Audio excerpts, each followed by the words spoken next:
Hi class, how's it going? This is Mr. Urso here.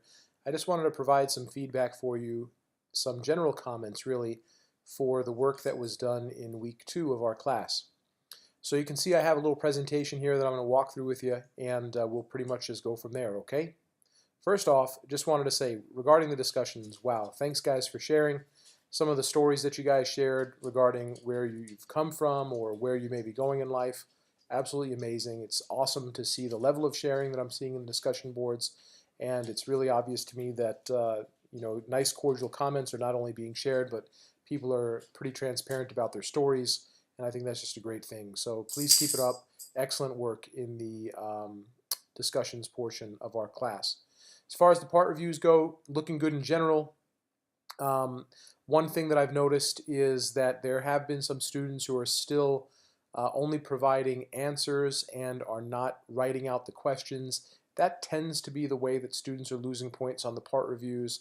Also, if you're not providing complete responses, that's also potentially a way, but in general, these are looking pretty good. The vocab quizzes, generally speaking, better than week 1. That is to be anticipated after you've had a week's worth of feedback. You see that there are some things that we're looking for in there that you include.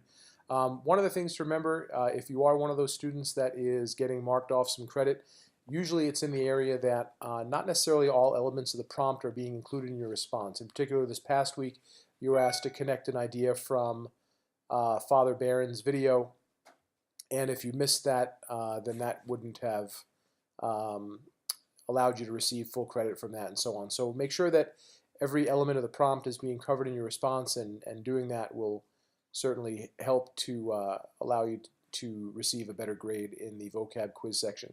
As far as the exam goes, all right, we seem to have some issues with the exam with some folks. Generally speaking, this is better than the first week, but again, it is to be expected with a week's worth of feedback and so on. So some of the things that I noticed some improvements on, the Turnitin.com index. The Turnitin index is the index that tells me how much of your work is original versus how much of your work is taken from other sources. Many of you connected ideas better and so forth, and that's great. But I thought it would be helpful for you guys to actually take a look at a really good submission. This is an anonymous submission that was given to us this past week in the course, which means that it is from a student who I know the identity, but I'm not going to disclose that. But this is an anonymous submission I wanted for you to see so that you're able to see what a good quality submission looks like. So you see here, this is a really, really good job. This exam earned an A, and this is just a sample of one of the slides from the exam. First off, what you should notice is the amount of text that's on the slide. This is about what I'm looking for you to be able to provide an effective summary per article in terms of each slide. So you see that there's not just one bullet point, but there are multiple bullet points. One of the bullet points actually speaks specifically to a vocab term that was found within that article.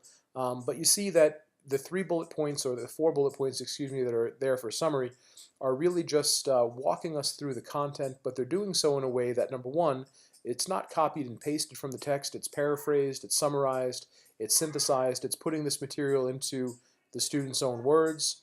And more than that, it's pretty comprehensive, as you can see. It's not just 1 or 2 sentences. There are a number of sentences here that are showing me that the student did the reading. They're synthesizing material, putting it in their own words, and giving it back to me in such a way that I understand that they understand what this article is really about. You see that there's a quality picture in there as well. And then lastly, you see the application piece. Now, a lot of students are losing credit on the application piece because it's not clear to me that you are providing an example of how the central theme or a teaching from the article can be applied to your life in such a way that it makes your life more joyful, more meaningful, and so on and so forth. That's really what I'm looking for with this application piece. It's not just, applying it to your life or, taking a lesson from the article. That's not what I'm really trying to grasp at here. What I'm looking for is for you to actually explain to me, how can a teaching from this article help you personally make your life more joyful, more meaningful, and so forth? And you see here, this application is great. This is ultimately meaningful to my life because it shows that diversity and changes can be solved without conflict. Although both East and West churches do things differently in confirmation, they live in peace and are able to complete the sacraments of initiation successfully. That tells me that there's a lesson here that goes beyond the subject and can be applied to our lives to make our lives better. That's really what I'm looking for you guys to do here. So I'm looking for that specific language, yes. Tell me, how can a teaching make your life more joyful, make your life more meaningful? And you can get creative here, okay? It doesn't have to be a direct reference from the article. It can be something that the article reminds you of, an idea that the article reminds you of. But the idea here for me is that you guys are taking something from the article and you're applying it to your lives, but in such a way that your life can be improved. It's more joyful, it's more meaningful. It helps you to be a better person in general. So again, that's really kind of what I'm going for right there. All right, well, that's about it for this week's feedback. I do provide personal feedback for each of you. If I ever do take points off on one of your assignments, I never just do so arbitrarily. You will be able to find those comments at the end, usually on the last slide of a presentation or within the body of the essay that's been submitted, both of those turnitin.com submissions. So there is personalized feedback on each of your submissions. But again, this is some general feedback for you. If you have any particular questions, feel free to email me at my school email address, lurso, L-U-R-S-O, @bishopgorman.org.